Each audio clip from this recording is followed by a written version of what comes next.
மாதம் வந்து ஒரு 30லேருந்து 35,000 சம்பளம் வாங்கினாலே தாராளமாக ஒரு பிளாட் பர்ச்சேஸ் பண்ண முடியும் மேடம். அந்த ஒரு 30,000 to 35,000 சேலரி வாங்குறாங்க அப்படின்னா அவங்க வந்து இஎம்ஐ வந்து ஒரு 20,000 வரைக்கும் பே பண்ணுற மாதிரி இருக்கும். ஸோ அந்த ரிமைனிங் 15,000 15,000 வந்து அவங்க குடும்ப செலவை ரன் பண்ணுற அளவுக்கு ஒரு கெப்பாசிட்டி இருந்து அந்த 20,000 இஎம்ஐ ஒரு பிளாட் ஃபர்ஸ்ட் கிட்டத்தட்ட 20,000 அதுவே வந்து பார்த்தீங்கன்னாக்கா ஒரு 18 to 20 lakh வர்த்துள்ள ஒரு பிளாட் வாங்கலாம். ஒரு 20 lakh ஒரு பிளாட் வாங்கி டென்யூர் வந்து ஒரு 10 வருஷம் போடுறாங்க அப்படின்னா ஒரு பிளாட் முதல்ல ஒரு 35,000 சம்பளம் ஒரு பிளாட் வாங்கிட்டு 10 வருஷம் டென்யூரில் ஒரு 5-6 வருஷம் வந்து நம்ம லோன் அதை ரீபே கரெக்டாக மந்த் ஆன் மந்த் பண்ணிட்டு வந்தோம் அப்படின்னாக்கா ஒரு டைமில் வந்து பார்த்தீங்கன்னா கண்டிப்பாக நமக்கு சேலரி இன்க்ரீஸ் ஆயிருக்கும். At the same time CIBIL நல்லா இன்க்ரீஸ் ஆயிருக்கும். அந்த டைமில் வந்து நம்ம கன்ஸ்ட்ரக்ஷன் லோன் போகலாம். அது கிட்டத்தட்ட ஒரு 20-30 லட்சம் போனால் நம்ம ஈஸியாக வந்து ஒரு 5-6 வருஷத்தில் வந்து பார்த்தீங்கன்னா வீடு வாங்க முடியும்.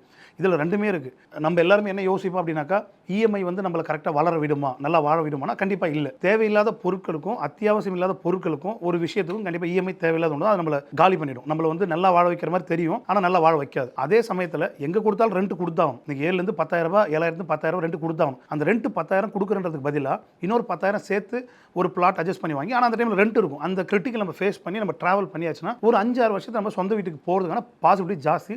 பட் இதில் ஃபினான்ஸ் மேனேஜ்மெண்ட் இருக்கும்.